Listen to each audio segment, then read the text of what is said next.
माढा मतदारसंघातील उमेदवार शरद पवार आज घोषित करणार आहेत। संजय मामा शिंदे यांना माढा इथून उमेदवारी मिळण्याची शक्यता वर्तवली जाते। संजय शिंदे हे भाजपच्या मदतीने सोलापूर जिल्हा परिषदेचे अध्यक्ष आहेत। त्यामुळे माढाकडे राज्यभराचं लक्ष लागलेलं आहे। माढामधून आपली उमेदवारी मागे घेतल्यानंतर म्हणजे त्या उमेदवारी संदर्भातली चर्चा मागे घेतल्यानंतर माढाविषयी खूप मोठ्या प्रमाणात चर्चा होती। आज मात्र माढामधून कोण लढतं, कोण लढायला उभं राहतं हे पाहणं महत्त्वाचं आहे आणि शरद पवार त्याची घोषणा करू शकतात। तर सातारा लोकसभा मतदारसंघातून शिवसेनेने माथाडी कामगार नेते नरेंद्र पाटील यांना उमेदवारी दिली आहे। नरेंद्र पाटील आज दुपारी 12 वाजता शिवसेना पक्षप्रमुख उद्धव ठाकरे यांची भेट घेणार आहेत। नरेंद्र पाटील हे भाजपच्या तिकिटावर लढण्याची शक्यता होती, पण युतीच्या वाटाघाटीत शिवसेनेला ही जागा मिळाल्याने नरेंद्र पाटील आता धनुष्यबाण हाती घेणार आहेत। लवकरच ते शिवसेनेमध्ये अधिकृत प्रवेश करतील अशी माहिती आहे।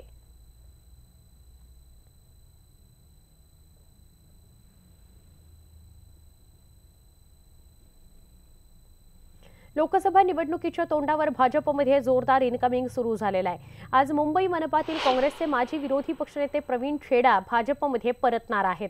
आज मुख्यमंत्री देवेंद्र फडणवीस यांच्या उपस्थितीत वानखेडे स्टेडियमच्या गरबारे क्लब इथं हा प्रवेश होणार आहे। 2017 सालच्या मुंबई मनपा निवडणुकीमध्ये घाटकोपर पश्चिम इथल्या वॉर्डातून पराग शहा यांना छेडा यांचा पराभव केलेला होता।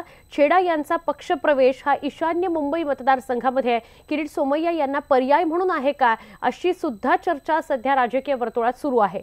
मंत्री प्रकाश मेहता यांच्यासोबत असलेल्या मतभेदांमुळे प्रवीण छेडा यांनी भाजपला सोडचिठ्ठी दिली होती, मात्र आता निवडणुकांच्या तोंडावर त्यांची घरवापसी होते आहे। तर भाजपमधल्या इनकमिंग वाढतच चाललेलं आहे। बुधवारी रणजितसिंह मोहिते पाटील यांनी भाजपमध्ये प्रवेश केला, तर गेल्या मंगळवारी सुजय विखे पाटील यांनी भाजपमध्ये प्रवेश केला होता आणि आज प्रवीण छेडा यांची घरवापसी होणार आहे। त्यामुळे प्रत्येक वेळेला या तिघांनंतर कोण किंवा चौथा आला तर चौथ्यानंतर कोण, अशा प्रकारे निवडणुकांपर्यंत आपण बघत राहणार आहोत की भाजपमध्ये इनकमिंग कसं सुरू आहे।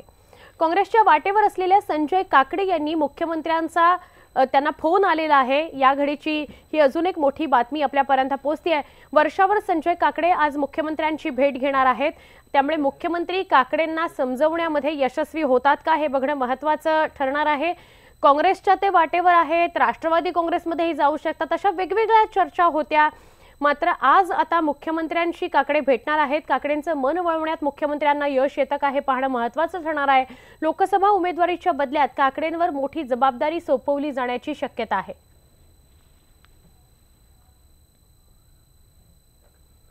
कोल्हापूरमध्ये संजय मंडलिक यांच्या सभेदरम्यान चंद्रकांत पाटील यांनी प्रियंका गांधींवर तोंडसूक घेतलाय। केवळ इंदिरा गांधी यांच्यासारख्या दिसतात म्हणून लोक मतं देणार नाही, तसा टोला त्यांनी लगावला। तर जिल्ह्यात आघाडीमध्ये सुरू असलेल्या कुरघोडी नाट्याचा फायदा आम्हालाच होईल असंही त्यांनी स्पष्ट केलं। प्रत्येक निवडणुकीला बरोबर येतात आणि आपण इंदिरा गांधी सारखे दिसतो असं म्हणून प्रचार करतात। आता दिसण्यावर जर निवडणूक असती तर हेमा मालिनी पंतप्रधान झाली असती, आमची अलीकडच्या काळातली प्रियांका चोप्रा, माधुरी दीक्षित सगळ्याच झाल्या असतात, रांगेने झाल्या असतात। मुंबईतल्या उमेदवारांवर आपण एक नजर टाकूया। कुठून कोण उभं राहणार आहे यावर आपण नजर टाकणार आहोत। बघा, भाजपची ही यादी आहे। उत्तर मुंबईमधून गोपाळ शेट्टी उभे राहणार आहेत। उत्तर मध्य मुंबईमधून पूनम महाजन, भिवंडीमधून कपिल पाटील, धुळ्यामधून डॉक्टर सुभाष भामरे ही भाजपची उमेदवारांची यादी आहे। विदर्भातली यादी बघूया। चंद्रपुरातून हंसराज अहिर, संजय धोत्रे अकोल्यामधून, धुळ्यामधून डॉक्टर सुभाष भामरे आणि नितीन गडकरी नागपूरमधून, वर्ध्यामधून रामदास तडस, गडचिरोलीमधून अशोक नेते। उत्तर महाराष्ट्रातली यादी धुळ्यामधून सुभाष भामरे, रक्षा खडसे रावेर इथून, हिना गावित नंदुरबार इथून। कई लोग मथुरा के चाह रहे थे कि मैं वापस आऊं, मेरे से बहुत बहुत बोलते रहते थे, आप ही को आना है, आप ही को वापस आएंगे तो अच्छा लगेगा। लेकिन मुझे इस बार आई हूँ वापस, मुझे टिकट जो दिया है उसके लिए मैं अमित शाह जी, मोदी जी और जितने भी इस मीटिंग में बैठे थे उन सबको धन्यवाद करती हूँ, क्योंकि उन्होंने वापस मुझे चुना है। और मैं ज़रूर मेहनत करके यहाँ पे जो जो विकास करना चाह रही थी वो सब करके दिखाऊंगी। पार्टीने माझ्यावर जो विश्वास दाखवला आहे त्याबद्दल मी पार्टीचा आभारी आहे। मागच्या वेळेपेक्षा जास्त मार्जिनने मी नक्की निवडणुकीत विजय होईल असा मला विश्वास आहे आणि यावेळी जेवढं काम केलं यापेक्षा जास्त काम पुढच्या वेळी जरूर करेन। देखिए, मैं सर्वप्रथम हमारे पार्टी के सभी नेताओं का धन्यवाद देता हूं। आदरणीय प्रधानमंत्री जी, राष्ट्रीय अध्यक्ष जी, हमारे सभी मंत्रियों ने, सभी कमेटी के लोगों ने जिस तरीके से महाराष्ट्र की सीटें जाहिर की, देश की जाहिर की, उससे मेरा नाम है चंद्रपुर से। मैं एक आह्वान में मानता हूँ इस बात को, मैं 4 बार सांसद हूँ और भी बार लड़ूंगा। पिछले समय में बहुत ज़्यादा मार्जिन से हम जीते थे, जीतने की पूरी आशा है। जनता साथ देगी, जनता आशीर्वाद देगी और जनता के प्रेम के बगैर जीतना असंभव है। जैसे हर इलेक्शन की तरफ या ज़िंदगी में हर चुनौती की तरफ हम देखते हैं अपनी पूरी तैयारी के साथ हर चुनौती का सामना करें, इसी प्रकार से मैं इस चुनाव को भी देखती हूँ। मुझे नहीं लगता कि बहुत इसको लेकर के कुछ उनको बहुत परेशानी होगी या बहुत ताकत लगानी पड़ेगी। जिस काम के बलबूते पे पिछले 4-4.5 साल से जो भारत सरकार या फिर महाराष्ट्र सरकार के जो काम रहे हैं उनको लेकर के हम जनता के सामने जाने वाले हैं। तो जनता जब उन कामों को देखती है तो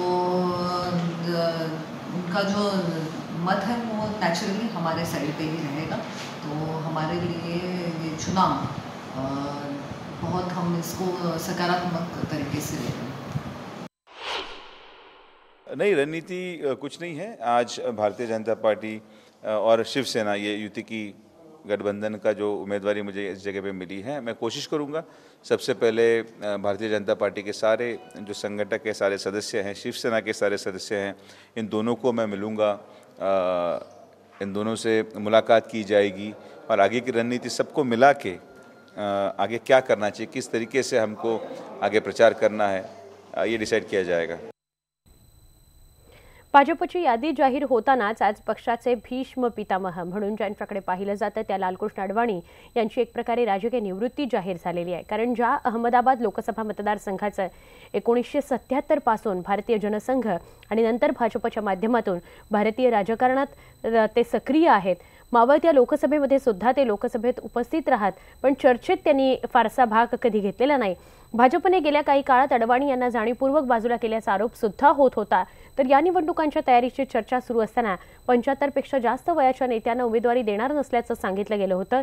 त्यावेळी अडवाणी यांच्या मुलाच्या नावाची सुद्धा उमेदवारीबाबत चर्चा सुरू होती। रत्नागिरी सिंधुदुर्ग मतदारसंघातील काँग्रेस उमेदवार नवीनचंद्र बांदिवडेकर यांच्याबाबत मोठं प्रश्नचिन्ह निर्माण झालंय। कारण बांदिवडेकर हे सनातन संस्थेशी निगडित आहेत असा अनेकांचा आरोप आहे। बांदिवडेकर यांनी नालासोपारा स्फोटक प्रकरणातील आरोपी वैभव राऊतला सोडवण्याचं आवाहनही केलं होतं। त्यासाठी मोर्चा काढणाऱ्यांमध्ये त्यांचा समावेश होता। एवढंच नव्हे तर राऊत हा हिंदुत्वाच्या रक्षणासाठी झटला असे त्यांचे शब्द सनातन प्रभातमध्ये छापून आले होते। त्यांना अशोक चव्हाणांनी हात जोडून काँग्रेसमध्ये बोलावलं असं बांदिवडेकरांच्या टीकाकारांचं म्हणणं आहे।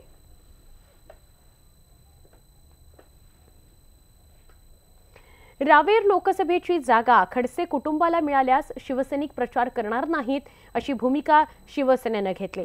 जिल्हा प्रमुख चंद्रकांत पाटील यांच्या निवासस्थानी घोषणाबाजी करून शिवसैनिकांनी ठिय्या आंदोलन केलं। शिवसेना भाजपच्या कार्यकर्त्यांचं मनोमिलन झालं नसल्याचं यावरून स्पष्ट होत आहे।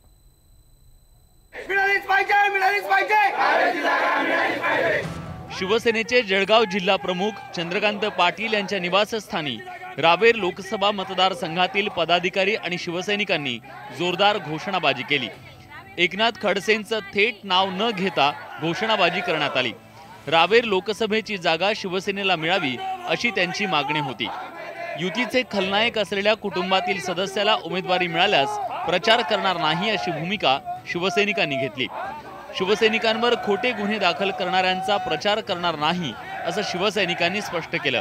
त्यामुळे शिवसैनिकांच्या भावना पक्षप्रमुखांपर्यंत पोहोचवण्याचं आश्वासन जिल्हा प्रमुख चंद्रकांत पाटील यांनी दिलं।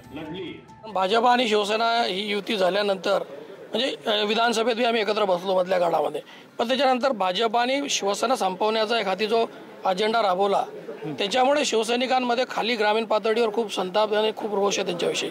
आणि खास करून रावेर लोकसभा मतदारसंघातल्या शिवसैनिकांचा तर अतिशय उग्र आणि असं स्वरूप आज निर्माण झालेलं आहे। खडसे आणि त्यांच्या फॅमिलीतून आतापर्यंत राजकारण होत आलेलं आहे, पण त्यांनी राजकारण करत असताना मित्र पक्षाला पहिल्यांदा संपवण्याची नीती अवलंबलेली आहे आणि भाषा इथे प्रत्येक वेळी तशी करतात। मागील 5 वर्षात युतीचा घटक पक्ष असलेल्या शिवसेनेचे कार्यकर्ते असलेल्या शिवसैनिकांवर आकसातून गुन्हे दाखल करण्यात आले। त्यामुळे पदाधिकारी आणि शिवसैनिक आता इरेला पेटलेत। जे आमचे आता समन्वयक नेमले आहेत ते समन्वयक आम्हाला जर खात्री देत असतील आणि उमेदवार जर खडसे परिवार सोडून असेल तर आम्ही युतीचं काम करण्यासंदर्भात माननीय जिल्हा प्रमुखांच्या आदेशाने तसेच आमच्या सर्वांच्या विचार विनिमयातून प्रयत्न करू युतीचं काम करण्याचा। पण संबंधित फॅमिलीतला उमेदवार दिल्यास आम्ही कोणी काम करणार नाही हे आमचं ठरलेलं आहे। शिवसेनेवर गुन्हे दाखल केले, तडीपारी केल्या, असंख्य असं अन्यायकारक आम्हाला वागणूक दिली आहे, पण खडसे परिवार किंवा खडसे परिवाराचं उमेदवाराचं काम करायची कदापि इच्छा आता होत नाही ह्या मतदारसंघात, रावेर लोकसभा मतदारसंघात। राज्यात शिवसेना भाजपची युती झाली आहे, पण आतापर्यंतच्या संघर्षामुळे दोन्ही पक्षांच्या कार्यकर्त्यांचं मनोमिलन करण्याचं आव्हान युतीसमोर निर्माण झालंय। इम्तियाज अहमद, न्यूज 18 लोकमत, जळगाव।